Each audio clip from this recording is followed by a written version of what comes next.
Bonjour à tout le monde. Nous sommes dans une situation qui nous renforce. On voit la redoute dans l'âme Israël, dans le monde entier. On voit l'unité, on voit le peuple juif que ça fait quelques jours, ça fait 2 semaines.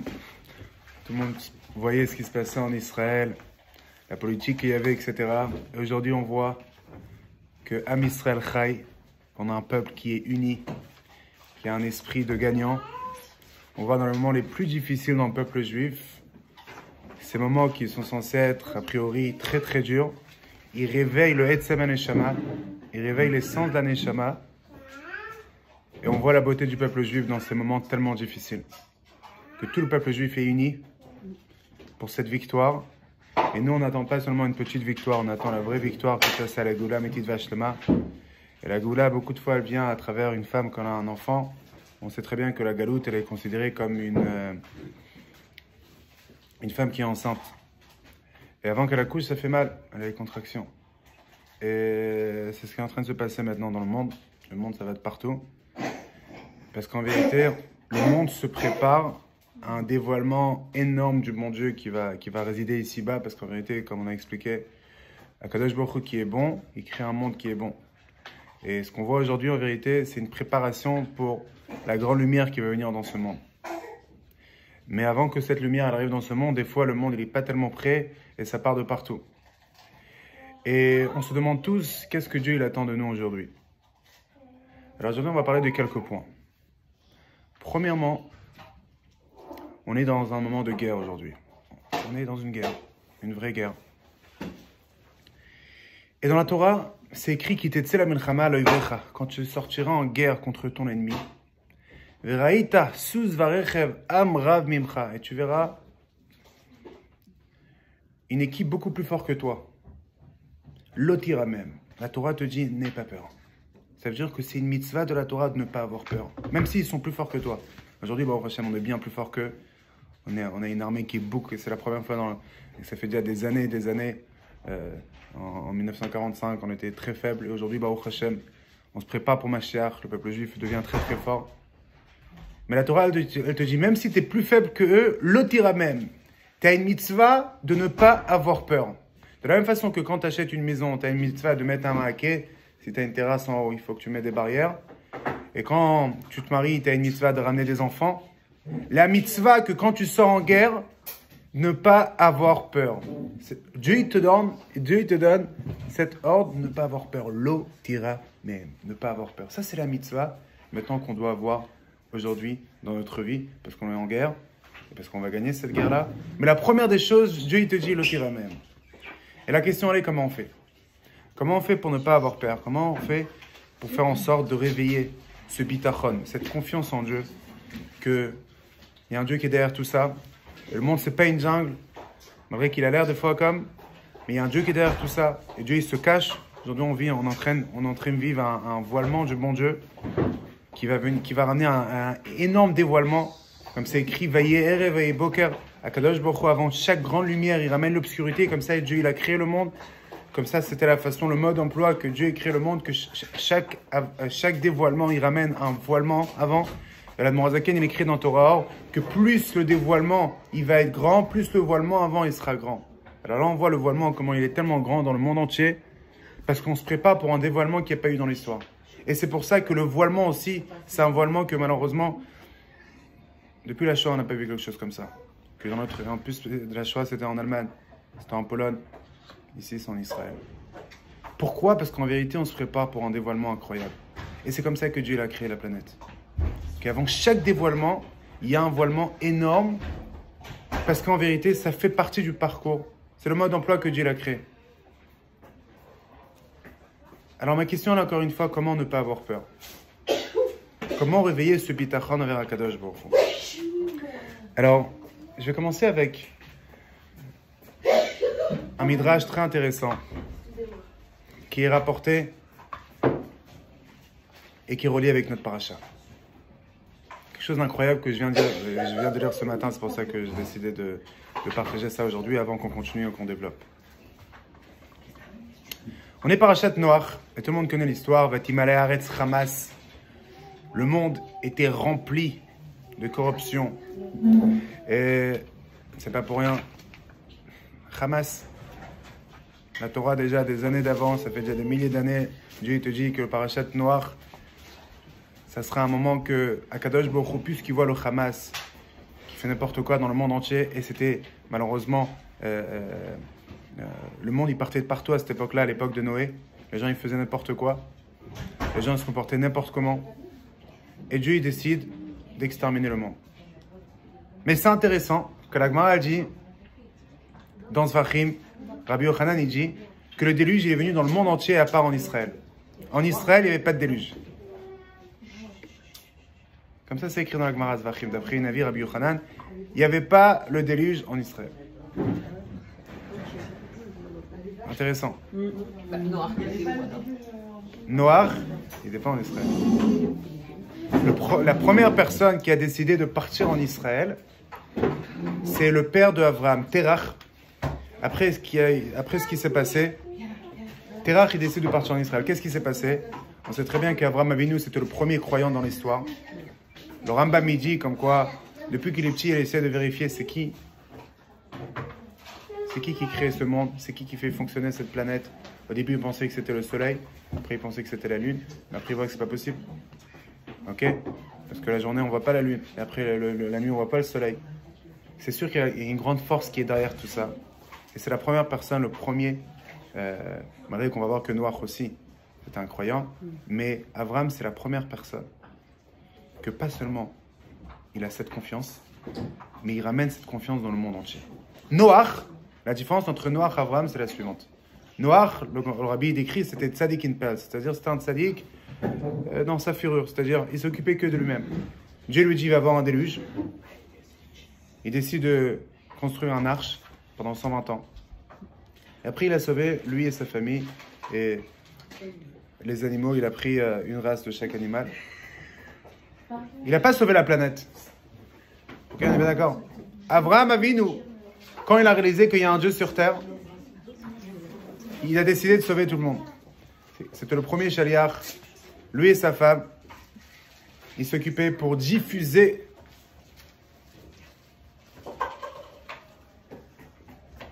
le fait qu'il y a un Dieu sur terre. Et il partait chez tout le monde, il leur disait voilà, il y a un Dieu sur terre. Et le Rambam dit il écrivait aussi des livres. Marloquette, est-ce que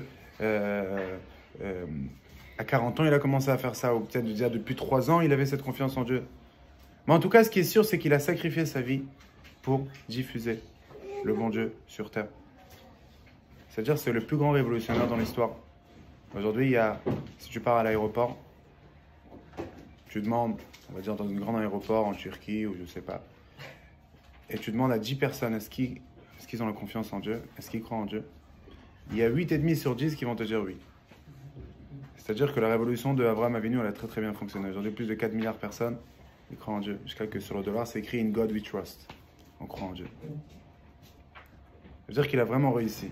Il a réussi sa mission, Abraham Avinu, de ramener cette confiance en Dieu dans le monde entier. Et Abraham Avinu, il s'occupait de la planète entière. Ok? C'est lui qui a commencé en vérité, c'était le premier juif dans l'histoire. Ok, cette émouna qu'on a, tout le peuple juif, qu'on voit qu'elle se dévoile dans ces moments tellement difficiles, on l'a reçu en héritage de Avraham Avinu. C'est un héritage. Par contre, Noach, c'est écrit que Miktane Amanaaya. C'est un monsieur avec, a priori, on va voir, il n'avait pas beaucoup de foi. D'où est-ce qu'on voit ça? C'est écrit la chose suivante. Après qu'il y a eu le Maboul, c'est écrit Vayavon Noach ubana vishto neshebana vito la teva mpnei Maboul. Après 120 ans qu'il construit l'arche, et Vatimala Haaretz Hamas, et toute la terre est pleine de corruption, et plein de... Dieu, il voit que c'est une planète qu'on ne peut pas laisser comme ça. Les gens, ils faisaient n'importe quoi, ils se comportaient n'importe comment. Dieu, il décide d'exterminer. Et après que l'eau, elle commence à monter, alors Noach et ses enfants et sa femme, il les a montés dans la Teva. Mipne mea Maboul, parce qu'il y avait l'eau du Maboul. Et la question est la suivante. A priori, pourquoi il rajoute Mipne mea Maboul? Parce qu'il y avait le Maboul, à cause de l'eau du Maboul. On sait très bien que Noach il est rentré parce qu'il y a eu le Maboul. Alors pourquoi la Torah elle répète Mipne mea Maboul? Rachid dit sur ça, Af Noach miktane amanaya. Noach, c'était un monsieur qui n'avait pas beaucoup de foi. Il avait un peu de foi. Ma'amin ve'no ma'amin she'avo hamaboul. Il avait la foi, mais il n'avait pas la foi. Il n'était pas sûr de lui. Il n'était pas sûr que le maboul viendra, que le déluge viendra. Même jusqu'à qu'il a vu vraiment qu'il y a beaucoup d'eau qui arrive, il a décidé de rentrer dans l'arche. Ok, ça veut dire que d'après Rashi, Noach, il n'était pas sûr de lui. Mais la question qu'on va demander aujourd'hui, c'est a priori, c'est pas logique de dire ça. Pourquoi? Parce que Noach, le Ramban, il dit, c'était un prophète. Noach, c'était la Torah, elle te dit, Ish tzadik, tami maya betoratav, c'était un tzadik. Alors, comment on peut dire que lui, il n'avait pas vraiment la foi, il n'était pas sûr de lui? Il n'était pas sûr que ce que Dieu lui a dit, qu'il va amener un maboul, qu'il va amener un déluge, ça va se passer. Comment ça fonctionne, ça? A priori, on voit que c'était un tzaddik, on voit que c'était un prophète, comme ça le Ramban, il dit. Écoutez, cette réponse, c'est une réponse incroyable, qui va vraiment nous renforcer dans ce moment tellement difficile. Noach, en vérité, c'était un ma'amin. C'était un vrai croyant. Il avait vraiment la foi envers Akadosh Baruch Hu. Et c'est pour ça que Eno Ma'amin, c'est pour ça qu'il ne voulait pas développer cette foi. Parce qu'il s'est dit que si moi je vais croire en bon Dieu, si moi je vais vraiment avoir cette foi-là, que le déluge viendra, il va vraiment venir. Alors il a décidé de ne pas croire, il a décidé de ne pas avoir cette foi envers Akadosh Baruch Hu. Il a décidé de ne pas développer cette croyance, cette foi vers le bon Dieu qui va vraiment ramener ce déluge. Qu'est-ce que ça veut dire? Ça veut dire la chose suivante. Rabbi Yechiel de Zlotchev, c'était le fils, un des élèves du Baal Shem Tov, il dit la chose suivante. C'est quoi Emouna? Qu'est-ce que ça veut dire Emouna? Emouna, il y a deux façons comment voir ça. Premièrement, Emouna, ça veut dire la foi en Dieu. J'ai la foi qu'Akadosh Baruch Hu, il a créé ce monde et il nous a donné la Torah et on est le peuple élu, etc. Mais il y a une deuxième explication, Emouna. C'est quoi la deuxième explication? C'est écrit Vayi Omen et Adassa. Mordechai, c'est lui qui a élevé Adassa qui était Esther. Emouna, ça veut dire aussi élever, développer, ramener ici-bas. La deuxième explication d'Emouna? Adassa, que c'est Esther, ouais. Il a écrit dans la Megillah Vayi Omen et Adassa, hi Esther bat dodo. C'est lui qui a élevé Adassa qui était Esther. Qu'elle n'avait pas de père et de mère, et c'est lui qui l'a élevé. Alors, Emouna, ça peut vouloir dire la foi, et ça peut vouloir dire aussi élever, développer. C'est lui qui a élevé à Esther, il a développé ses capacités, et il a ramené en vérité cette maturité chez Esther.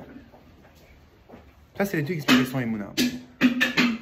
Et comme Noach, il savait la force de la Emouna, c'est pour ça que Ma'amin ve'no ma'amin, il avait cette foi-là envers Akadosh Baruch Hu qui va ramener le déluge, mais il ne voulait pas la voir vraiment parce qu'il s'est dit que si je vais vraiment la voir, Dieu va vraiment ramener le déluge. Noach, il savait la force de la Emouna. Et c'est pour ça que c'est écrit Vayavo Noach veishtu ben shebanav el ateva mifnei ma'amaboul, à cause des œufs du maboul, c'est-à-dire il avait tellement peur que ça va se réaliser, il s'est dit je ne veux pas avoir cette foi-là parce que je sais la force de cette foi-là, elle va vraiment ramener le maboul. Alors comme Noach c'était un tzaddik, comme Noach c'était un prophète, il savait la force de la Emouna. C'est pour ça qu'il s'est dit, je veux pas. Alors, mais comme Dieu lui a dit, alors Mamin, il avait cette foi-là. Mais Veno Mamin, comme il voulait pas qu'il y ait le déluge qui arrive, alors il voulait pas développer cette foi-là. Et l'Admor Zaken, il dit ça très très fort dans la Skil Chabina, c'est Geret HaKodesh, Simon Dalef.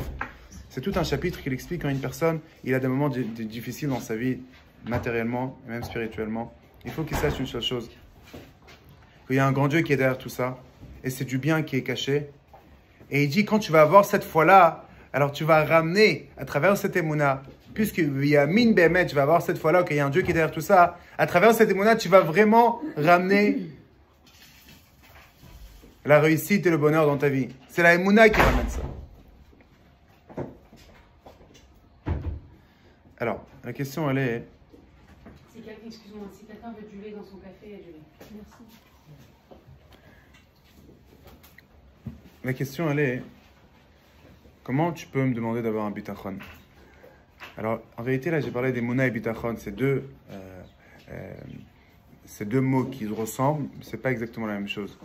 Emouna, c'est la foi, le bitachon, c'est la confiance en Dieu. De façon générale, Emouna, c'est j'ai la foi envers Akadosh Baruch Hu qui a créé ce monde, qui nous a donné la Torah, etc. Ah, Ça va ensemble. ça va ensemble, exactement. Et bitachon, c'est j'ai la confiance que ça va bien se passer. Et la question, elle est, Comment je peux avoir cette confiance-là que ça va bien se passer si en effet, des fois, ça ne se passe pas bien?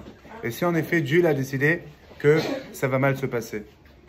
Et si en effet, on sait très bien qu'il y a des tikkunim à faire dans ce monde-là. Et des fois, on sait très bien qu'à cause des fois, chez Maï Grand Machet, des fois, à cause de la faute, Dieu peut envoyer certaines punitions. Alors déjà, il faut savoir une seule chose.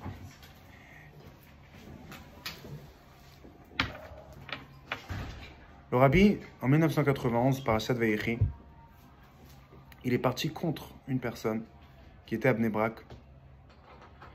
qui a décidé de dire que s'il y a la guerre aujourd'hui, hein? C'était la guerre du Golfe. Exactement. Et il a décidé, cette personne à Bnei Brak, de dire que s'il y a une guerre aujourd'hui et on est en danger, c'est que les Juifs, entre guillemets, ils ont ramené ça sur eux. C'est qu'entre guillemets, eh bien, et malheureusement, il a comparé ça avec la Shoah. Et cette personne-là en Israël, eh bien, il a fait peur à beaucoup de personnes. Et il a fait peur à beaucoup de personnes. Bah oui, quand t'entends, parce qu'il y a ça. Non, d'après la guerre du Golfe. Et ce qui s'est passé, c'est que le Rabbi, comme c'est le Sanhédrin chez l'Israël, c'est lui l'avocat du peuple juif. Il est venu, il a fait toute une sikha incroyable pour vraiment partir contre cette personne-là, à Bnei Brak, et de dire que c'est pas normal de parler comme ça sur le peuple juif. Ça veut dire que tu mets en cause les 6 millions de personnes qui sont parties. Et le Rabbi, il dit, il y a beaucoup de fois dans l'histoire que Dieu il punit parce qu'il n'y a aucune raison. Et il rapporte le Midrash que se rapportait quand Kadosh Baruch Hu, il vient voir Moshe Rabbeinu. Et il dit à Moshe Rabbeinu, maintenant je vais te montrer ce qui va se passer dans l'histoire. Et là, Moshe Rabbeinu, il voit un monsieur qui s'appelle Rabbi Akiva. Il nous montre un film de l'histoire. À Kadosh Baruch Hu, quand Moshe Rabbeinu il monte dans le mont Sinaï, à Kadosh Baruch Hu, il lui montre qu'est-ce qui va se passer dans l'histoire jusqu'à Mashiach. Et là, il voit un monsieur qui s'appelle Rabbi Akiva. Que ce monsieur Rabbi Akiva, à 40 ans, malgré qu'avant 40 ans, il a dit Imere Tamid Chacham Anashrenu Kachamor. Il était contre le Tamid Chacham. Il s'est dit si je veux voir un Tamid Chacham, je vais le mordre comme un âne. Et comme ça, il s'est exprimé. Il était contre le Tamid Chacham. À 40 ans, il a compris qu'il y avait un Dieu sur terre. Il a décidé de faire tchouva. Il a décidé de étudier la Torah. Et c'est devenu le grand Rabbi Akiva avec ses 24 000 élèves. Il a donné toute sa vie pour la Torah. Et là, il voit l'histoire de Rabbi Akiva. Ça continue. Et là, Moshe Rabbeinu, qu'est-ce qu'il voit? Il voit qu'à la fin de sa vie, Rabbi Akiva, il s'est fait attraper par les Romains. Et il s'est fait tuer avec une mort atroce. On a vu dans Yom Kippour, dans Seder Avoda, on décrit sa mort. Les Masrikot Shel Barzel, les Romains, ils sont venus et ils l'ont tué avec comment on dit Masrikot Shel Barzel? Des barres de fer. Une mort atroce. Il est sorti, il a crié Shema Israël Hashem Elokeinu Hashem Echad, Nafsho Yatsa Be'echad, et son âme est sortie. Et là, Moshe Rabbeinu, quand il voit ça, il dit Zet Torah Vezet Schara. Ça, c'est la Torah et ça, c'est son salaire. Comment c'est possible? Il a donné toute sa vie pour la Torah. Et comme ça, tu le... Et là, Akadosh Baruch Hu, il dit à Moshe Rabbeinu Shtok, Kachala B'Marshava. Akadosh Baruch Hu dit à Moshe Rabbeinu, tais-toi. Comme ça, j'ai décidé. Le Rabbi rapporte ça dans cette sikha, il dit la chose suivante. Il y a beaucoup de fois que Dieu, il envoie une épreuve dans le peuple juif qu'on ne peut pas comprendre. Qu'il n'y a aucune raison. C'est des choses qui nous dépassent. Et c'est là que la vraie relation avec le bon Dieu, elle commence à fonctionner. Une relation qui est sans logique. Une relation qui vient par une confiance qu'il y a un Dieu sur terre, qui sait exactement ce qu'il fait. Et que moi, je peux très bien comprendre que je ne comprends pas. Je comprends que je suis limité. Je comprends qu'il y a un Dieu qui est plus grand que tout ça, qui est plus fort et qui est plus intelligent. Et c'est lui qui a créé la logique, c'est lui qui a créé l'intelligence. Et il y a certaines fois qu'il faut se dire, Shtok, tais-toi, tu ne comprends pas. Vaïdom Aaron, Aaron il s'est tué. Quand il a vu Nadav et Avihu qui sont partis de ce monde. Ça veut dire que beaucoup de fois dans l'histoire, il y a des choses qui se passent et il faut pas être l'avocat du bon Dieu. Comme ça le Rabbi dit. Il faut dire au mon Dieu Admatai jusqu'à quand on en a marre. On n'est pas d'accord. Et le Rabbi s'est exprimé, il dit, il faut dire au Satan, sors d'ici, on ne veut pas te voir. Il ne faut pas trouver des raisons parce qu'il n'y a pas de raison. Akadosh Baruch Hu, il dit à Moshe, Shtok, kachala b'marshava, tais-toi. Tu peux pas comprendre. Même Moshe Rabbeinu, il comprenait pas.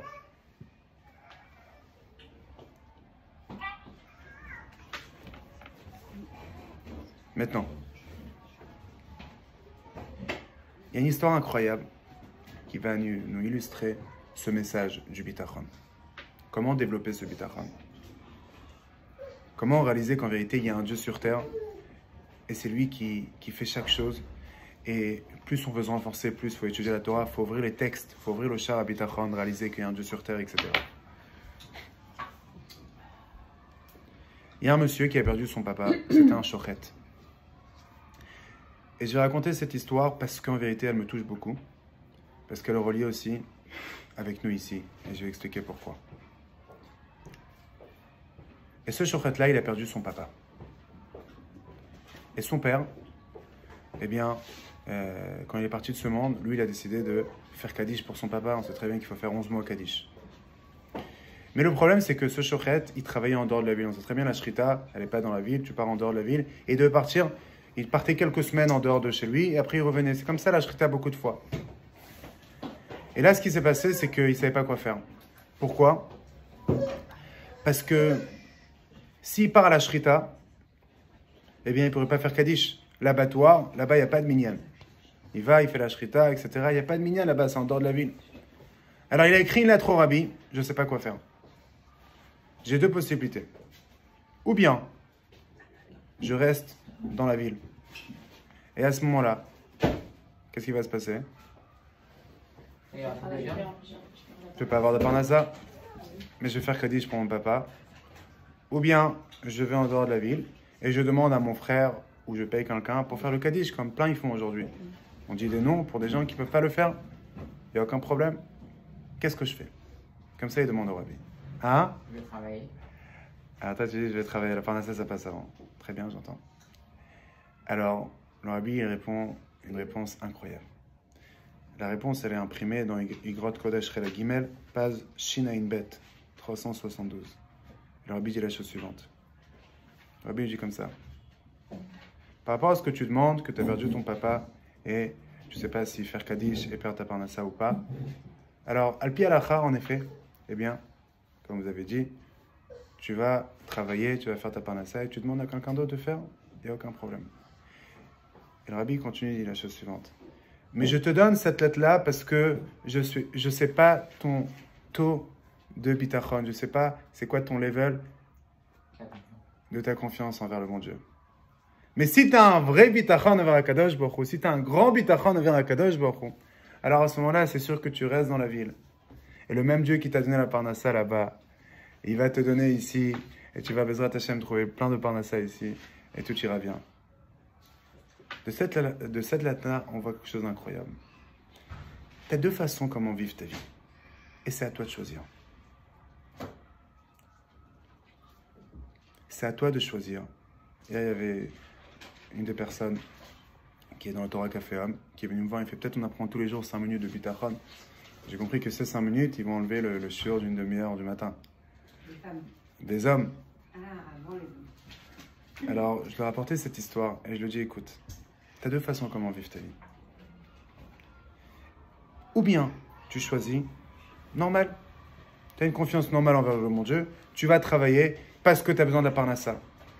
Tu as une autre voie que tu peux prendre. La voie de la confiance en Dieu. Et quand tu développes cette voie-là dans ta vie, Akadosh Baruch Hu se comporte avec toi de la même façon. Et c'est pour ça que le rabbi, il y a une sikha incroyable dans Shemot Chelek Lamed Vav. Et pourquoi je dis ça déjà? Pourquoi je raconte cette histoire avant qu'on continue Shemot Chelek Lamed Vav? Parce qu'en vérité, moi je me rappelle, quand mon père il a perdu son père. Et mon père c'était aussi un shochet. Et je partais au Miftem avec lui à quatre chemins. Et après qu'il avait perdu son père, eh bien, il est parti voir quelqu'un pour mettre les tefilines. Moi, j'étais avec lui. Et il parlait avec cette personne-là. Il lui disait, voilà, j'ai perdu mon père. Et j'ai décidé que je vais tout faire pour mon père. Moi, le Kaddish, je vais le faire. Mais c'était un shochet. Et il devait partir en dehors de la ville. Et quand tu pars en dehors de la ville, tu ne peux pas avoir le minyan. Et il dit, moi, j'ai mon père, je vais tout faire pour mon père. Mon père, il a tout donné. pour Akadosh Baruch Hu, moi je vais tout donner pour lui. Et j'ai décidé que je ne vais pas faire la shrita, mais je vais faire le kaddish. Et depuis ce jour-là, il a arrêté de faire la shrita. Et il a commencé ce projet de l'école juive pour tous avec Mouchka. Et ces 10 dernières années, on a vu ce qui s'est passé, la révolution qu'il y a eu grâce au fait qu'il avait le bitachon à Kadosh Baruch Hu. Le même Akadosh Baruch Hu qui m'a aidé jusqu'à maintenant. Et c'est pour ça que Noach, il avait peur d'avoir cette foi-là. Il s'est dit non, je ne peux pas amener ce déluge. C'est pour ça que Ma'amin, vélo Ma'amin, j'ai cette confiance, mais je ne l'ai pas. Je ne veux pas parce que je sais la force de cette confiance envers Akadosh Baruch Hu. Je sais la force. Et même si je ne mérite pas, il y a une sikha incroyable, je montre avec la Medvav. Le Rabbi dit comment tu peux avoir un bitachon quand tu sais que des fois Dieu il décide que ça va mal se passer. Dieu il a décidé quelque chose. Comment toi tu peux être persuadé que ça va bien se passer? C'est ça le bitachon. C'est quoi le bitachon? Le bitachon, c'est que tu es persuadé que ça va bien se passer. Mais a priori, des fois, Dieu a décidé que ça va mal se passer. Alors comment, toi, tu peux avoir cette confiance que ça va bien se passer? Et là, le Rabbi dit quelque chose d'incroyable. Il dit qu'en vérité, chez Akadosh Baruch Hu, c'est Mida Keneged Mida. Si toi, tu as cette confiance-là envers Akadosh Baruch Hu, que tu es persuadé que ça va bien se passer, alors même si tu ne mérites pas, même si c'est censé mal se passer, même si Dieu a décidé certaines choses, il va changer son projet parce que toi, tu as ce bitachon.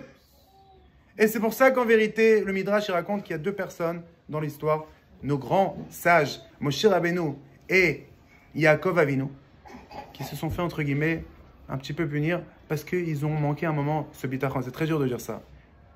Yaakov Avinu, il entend que son frère Esav vivait avec 400 personnes, Arba Meod Ishimo. Et Vaïra Yaakov Meod, Vayetzarlo, il a eu très très peur. Vayachat Seta Mito, Vetatsan, Vetabakar, Vagmalim, Mishne Machanot, il a essayé de faire toute une sorte de choses pour faire en sorte que Esav ne va pas faire ce qu'il voulait faire. Il a eu peur. Et puisqu'il a eu peur, Kadosh Baruch Hu n'était pas très content de ça. Mais a priori, il avait de quoi avoir peur.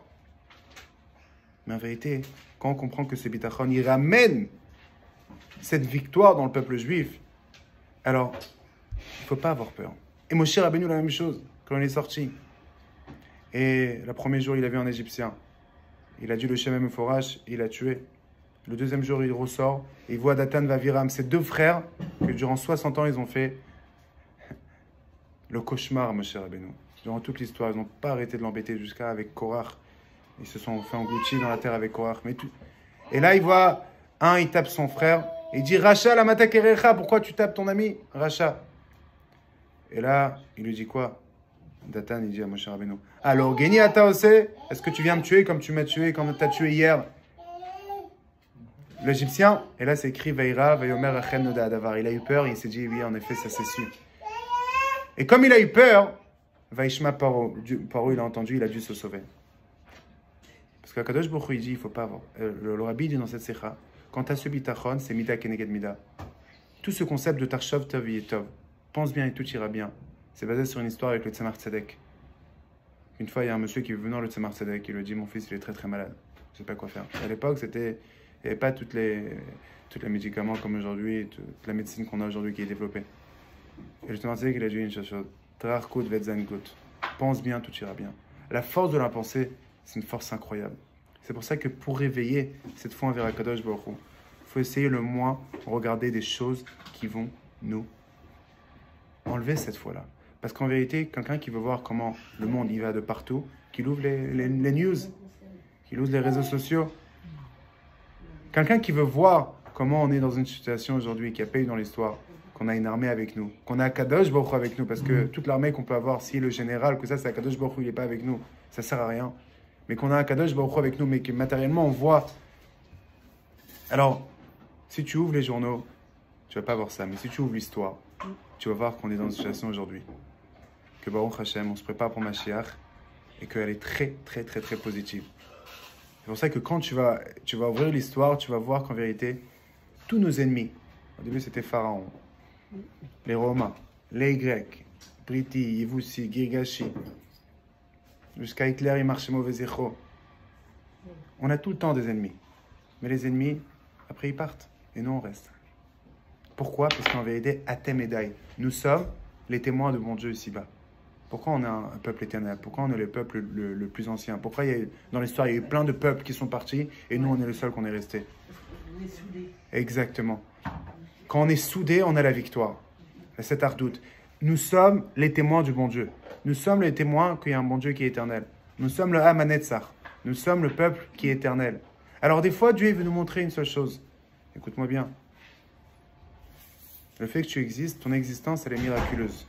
Ne pense pas que c'est naturel. C'est pas naturel. On est comme un agneau entre 70 lots. Et il faut savoir une seule chose. En Israël, Ben Gurion, une fois, il a dit, celui qui ne croit pas au miracle en Israël, il n'est pas réaliste. On va en voir plein de miracles. Pourquoi je dis ça? Parce qu'en vérité, en Israël, comme j'ai dit, c'est le seul endroit dans le monde qui n'a pas eu le Maboul. Pourquoi? Parce que Israël... Elle a raison quand elle dit le miracle, on l'a vu, la roquette ils ont envoyé qui retombait chez eux. Mais ça, c'est Et ça, C'est la plus flagrante. c'est que le début. Quand tu la vois, elle fait comme ça. Et l'arabe qui s'est déguisé en... Le juif qui s'est déguisé en arabe pour tuer tous les... Vous en C'est avez l'arabe entendu qui s'est déguisé en arabe, qui était arabe dans l'armée. Ouais. Le soldat.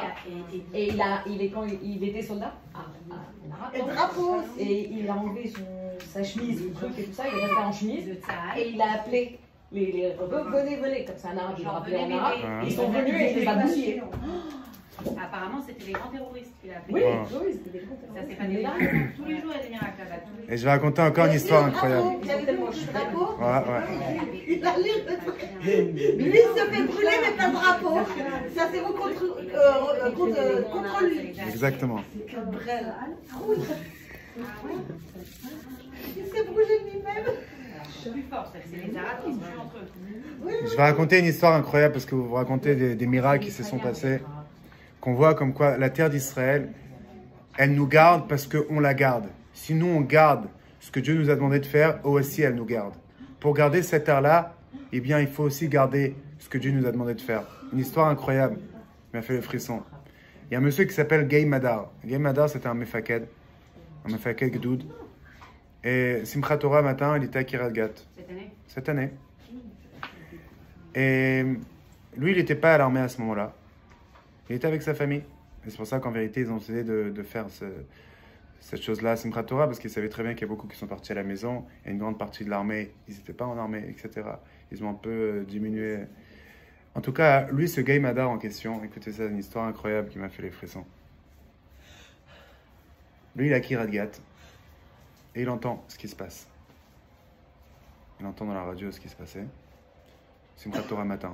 Il décide directement de prendre son arme et de foncer vers là-bas la Messiba, la fête qu'ils ont fait là-bas. Il fonce là-bas. Il vient, c'était quelqu'un de fort, de costaud, mais on sait très bien qu'ils sont venus en milliers. Et il arrive là-bas sur place. Il arrive à tuer 5 terroristes. C'était pas évident. Ils partaient de partout. Mais là, ça part de partout parce qu'il réalise qu'il y en a beaucoup, il y a des centaines qui arrivent. Et lui, il réalise que ça commence à être très très dangereux pour lui après qu'il en a tué 5. Il rentre dans une voiture de police. Là-bas, il y avait une voiture de police parce que les gens ils sortaient de leur voiture. Et il rentre là-bas, il vient pour avancer. Et là, les terroristes lui tirent dessus. Et lui, il se baisse sur la voiture. Il essaie d'avancer, mais à ce moment-là, il s'est pris une balle sur son pied. Et il commence à avoir du sang. Et là, il s'est arrêté. Parce qu'il comprenait que c'était dangereux. Les terroristes, quand ils voient des voitures avancer, ils tirent dessus. Il arrête la voiture. Il décide d'ouvrir la porte et de se faufiler là-bas. Dans cet endroit là-bas, il y avait des... comment on appelle ça? Des buissons. Des buissons. Sur la route, en Israël, beaucoup de fois, il y a des... ouais, certains fossés de deux côtés. Ah oui, les fossés. Là. Ouais, les fossés. Il y a la terre, là, exactement. Il décide de descendre dans la fossé. Non, de la rue. Écoutez cette histoire. Il décide de descendre dans la fossé. Oui, le fossé, c'est ça. Et il fait semblant qu'il est mort. Il y a plusieurs qui ont fait ça. Il faut faire le mort. Ok? Et il est sur la terre. il n'avait pas des habits de tzal. Il est venu, il était en civil. Les terroristes, ils sont aussi en civil. C'est pour ça qu'en vérité, cette personne en question, comme Mouchka l'a raconté, cet arabe israélien, il a enlevé ses habits de soldat. Et là, il sort, il dit en arabe, venez, venez, venez. Ils sont sortis, boum, boum, boum, boum. Et il est sur la terre, et pendant 2 heures, il a du sang qui coule, et il a des terroristes qui partent de partout, autour de lui. Et eux, ils ne bougent pas, eux, ils sont sûrs qu'il est parti. Après 2 heures, il y a une grosse équipe de soldats qui arrive, et ils commencent à bombarder de partout. Ils tuent des dizaines, des centaines de terroristes. Et là, à ce moment-là, ils viennent, ils voient encore un terroriste par terre, ils voulaient faire sûr qu'il est mort. Alors ils viennent pour le tuer, des soldats israéliens. Et là, avant on appelle ça vidou hariga, pour être sûr qu'il est mort. Et là, avant qu'un des soldats le tue, parce que malheureusement, dans l'armée, beaucoup de fois, ça se passe que ça fait exprès. Il y a une personne qui dit « Oh, il a les tzitzit !» Il a vu les tzitzit. Il n'a pas tiré. Et il n'a pas tiré. Et là, ils l'ont pris, ils l'ont mis dans l'ambulance. Et Baruch Hashem, il est avec nous. La terre d'Israël, elle nous garde quand nous la garde. Parce que c'est le palais du bon Dieu ici. C'est le palais du bon Dieu qui connecte Eretz Veshamayim. Et Akadosh Baruch Hu dit une seule chose, si nous on va se renforcer, parce qu'en vérité, on est tous des soldats. Le soldat, c'est un esprit dans la tête. Chacun, quand il accomplit sa mission, avec ses enfants, où il est, c'est un soldat du bon Dieu. Quand nous, on se renforce dans l'étude de la Torah, dans toutes les choses. L'unité aussi. Exactement. Il y a un prof qui nous a raconté, quelqu'un qui travaille chez Schneer, il a dit, il y a une Goya qui est partie voir un juif, elle lui a dit, il faisait son anniversaire au travail la semaine dernière, elle lui a dit, mais tu sais, moi je savais tout ce qui allait se passer avec vous en Israël. Vous avez entendu? Alors elle dit, je voulais raconter, alors elle dit, la Goya dit au juif, elle dit, d'où tu sais, tu es dans le Mossad, tu es dans les informations qu'on ne sait pas? Elle dit non. Parce que dans votre histoire, à chaque fois que vous n'étiez pas unis l'un contre l'autre, Dieu vous a punis. Et quand il y avait les religieux, les anti-religieux et la guerre depuis quelques années en Israël, je sentais que là c'était tellement chaud qu'il allait y avoir quelque chose sur vous. Elle a dit, mais maintenant que vous êtes tous unis, c'est fini, rien ne peut vous arriver. Exactement. Une Goya, une Goya. Et c'est incroyable. Et je vais raconter encore, on raconte que dans l'histoire, David Amelach, il a fait plein de guerres. Et malheureusement, dans son époque, il y avait aussi des disputes dans le peuple juif. Et la Gemara, elle dit, puisqu'il y avait des disputes dans le peuple juif, malheureusement, ils ont eu des pertes dans leur guerre. Par contre, Achav, c'était un monsieur que malheureusement, il a fait plein d'avérotes. C'était un rachat. C'était le roi d'Israël. Malheureusement, dans l'histoire du roi d'Israël, il y avait beaucoup, malheureusement, des gens qui n'étaient pas connectés avec Akadosh Baruch Hu. Mais puisqu'ils étaient unis, ils n'ont pas eu de pertes. Vous voyez la force de l'unité. Et Akadosh Baruch Hu, il attend une seule chose, qu'on a la paix. Amevarech et amo Israël b'shalom. Si on veut la paix, bachenu avenu, si on veut la bracha d'Akadosh Baruch Hu, faut être unis. Et comme je l'ai dit, des mois et des mois, moi je me rappelle, l'année dernière, j'avais lu tout un article d'un Rav qui disait, un Rav Yerlitzki à Tel Aviv, il disait, nos ennemis, quand ils voient qu'on n'est pas unis, c'est à ce moment-là qu'ils nous attaquent. Soyez unis. Notre existence ici, c'est une existence miraculeuse. Mettez toutes les bêtises de côté. On est ici, Baruch Hashem, avec un miracle. Et Eretz Israël, c'est le palais d'Akadosh Baruch Hu. C'est pour ça qu'il n'y a pas eu le déluge là-bas. Parce que c'est un endroit que même Terach, le père d'Abraham, ce n'était pas un juif, il décide de partir là-bas parce que c'est un endroit avec des miracles. Il est quelle heure là? 9h30 déjà. Ok. Alors, Bezrat Hashem, je répète, la force du bitachon, elle ramène Mida Keneged Mida, elle ramène la réussite dans notre vie et dans la vie du peuple juif.